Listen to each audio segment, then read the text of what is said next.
My first guest is making people laugh all over the place, especially here in the Maritimes. It's Nikki Payne. Nikki, thank you so much for joining us. Thank you for having me. Absolutely. This has been a long time coming. I'll share a little tiny anecdote. When I was working in radio, I interviewed you on a radio station a couple years ago. Yes. And I remember that I was so astonished that you had a local number. Because I had figured, no, there's no way that someone who's been on Just for Laughs, who's done a lot of the comedy tours, would be in this area. But yeah. Why would I have a long distance number if I live here? Well, that's what I didn't know. That would be so inconvenient. It would be really weird. That's right. Oh, so you live in Grand Versois, yeah? My number is 323-798. Well, 428. That one's coming in. 428's coming out. It's coming next year, Big yeah. City Moncton, Big City Moncton. Gonna do the 10-digit dialing. That annoying little thing of the whole, this is not a long distance call, isn't going to happen anymore. I was trained, though. I was trained in Toronto for many years, so I think I can get back into it pretty easy. You get the handle on it. Yeah. That's good. You've been busy, and you're busy coming up too. You've got the Maritime Greyhound Adoption event coming up on June the 3rd. That's Open Strums Music for Critters. I hope I got that right. I believe so, yes. Okay, good. So my notes are correct. And coming up on Friday, you're performing with the 25th anniversary Capitol Theatre. I am. Yeah. Yeah, like a proper theater person. On a stage and everything. On a stage in front of people? It would never happen. It'll never catch on. It all happened when I got a local number. Everything just opened up. People could contact you then. So let's start with this Friday. It's a huge event at the Capitol Theatre, 25th anniversary. Yeah, it's the 25th anniversary. Whole bunch of acts. Like I am one of tons. There's music, there's comedy, there's dancing, there's like the Nutcracker Kids and all that stuff. I'm sure they're not called the Nutcracker Kids. They should be. They really should be. We're the Nutcracker Kids. They hang out behind the theater. They're nothing but trouble. They're nothing but trouble, them Nutcracker Kids. You know you're in trouble when it's dark and you hear. Well, except if it's near December, because then they're just practicing. And they're just practicing. That's the yearly Otherwise, thing. You're up to no good. No, but tons of fun stuff. Such a good time. I'm going to be singing. Apparently, there's like a whole group, like everybody that was in the show. I was told this after I said yes. I don't think they'll be miking me.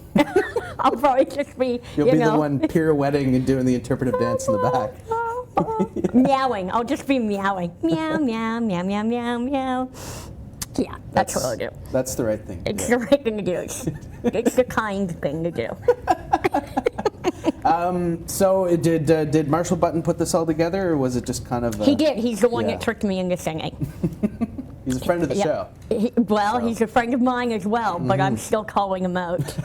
You know what you did, Marshall. It's on. You know what you did. You asked me, you say, hey, want to do some comedy? I said, yeah. Oh, by the way, there's a song.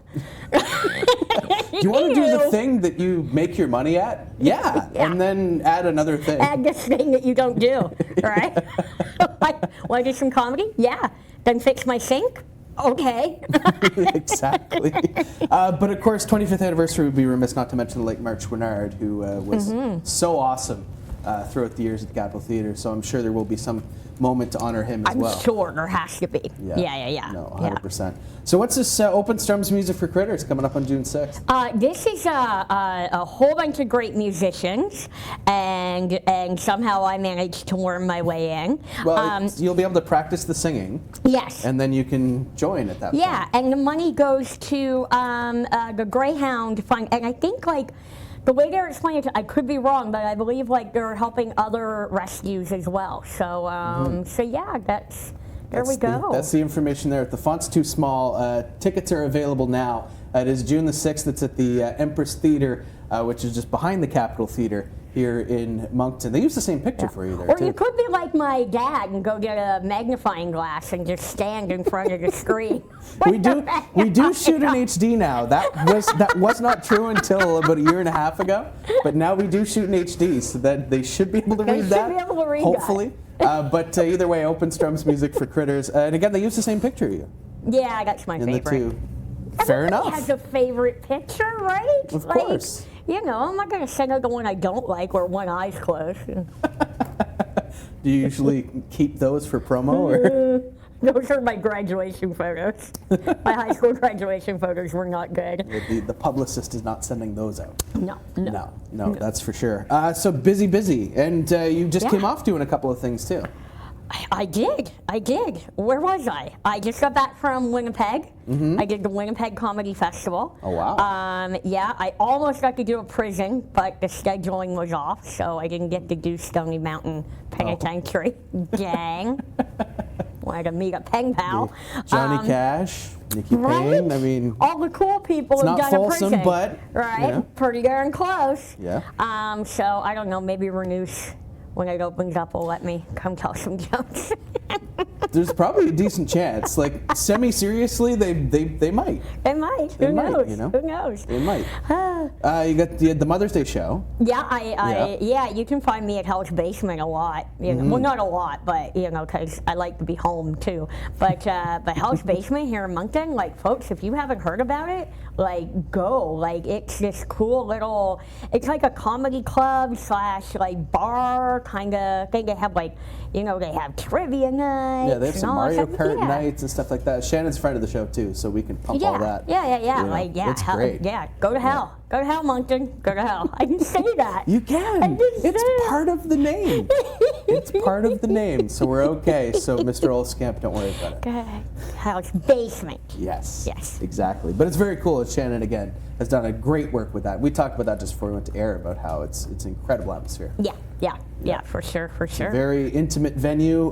What's it like performing in a smaller venue like Hell's Basement compared to, say, a theater like you're going to do on Friday? Oh, well, I'm so gonna nerd out right now. I love doing a theater. Theater is absolutely built for comedy too, when it's full and you know and it's amazing.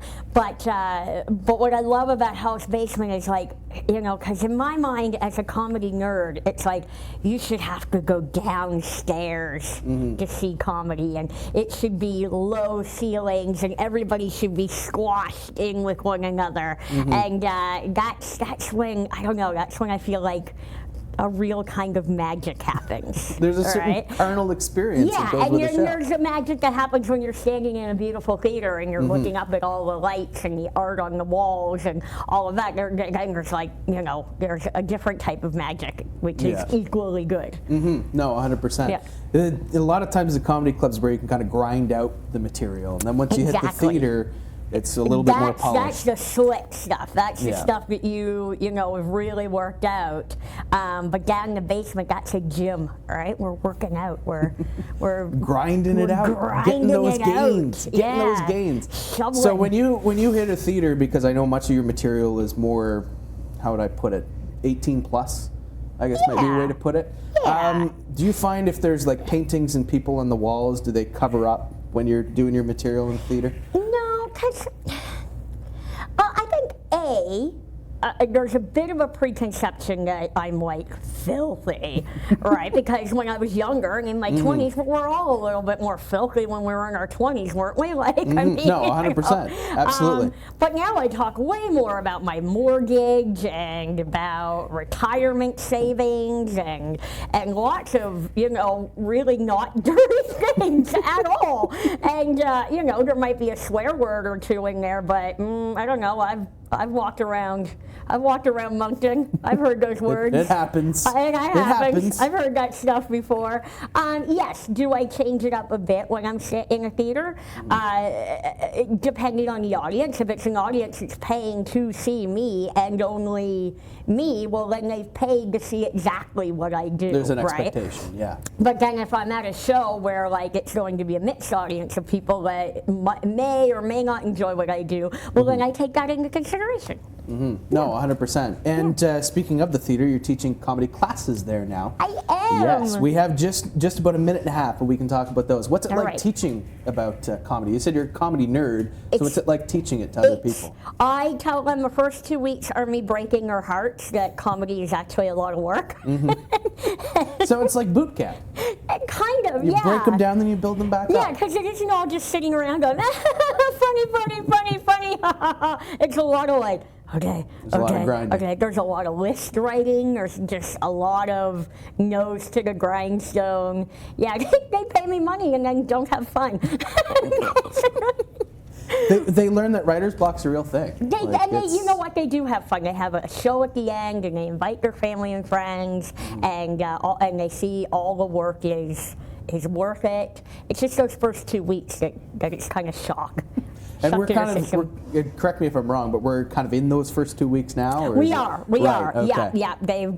So this is like me and Nikki now. Yes, I broke them down. Right. And now I'm going to start building them back up. Gotcha. Exactly. So this Friday you can see Nikki Payne, the 25th anniversary of the Capitol Theatre. There's a camera. Hi there. And the Maritime Greyhound, the Open Strums music for Critters on June the 6th. Nikki, thank you so much for joining us. Thank you for having me. Absolutely. Come on back anytime. All right. I still have a local number. I will remember that. That's for sure.